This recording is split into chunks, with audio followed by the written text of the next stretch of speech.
कहानी सुनहरी पंखों वाली चिड़िया।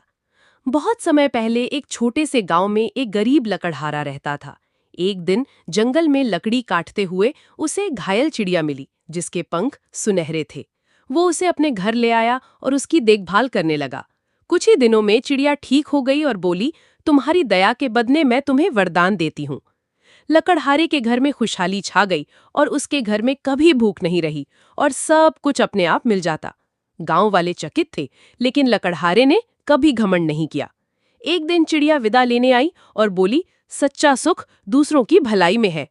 लकड़हारा गांव में एक स्कूल बनवाया और सभी की मदद करने लगा।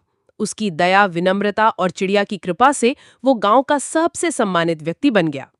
सीख: दया और सच्चे दिल का फल हमेशा मीठा होता है। कहानी अच्छा लगा तो एक लाइक कर देना और चैनल को सब्सक्राइब करते हुए जाना। धन्यवाद।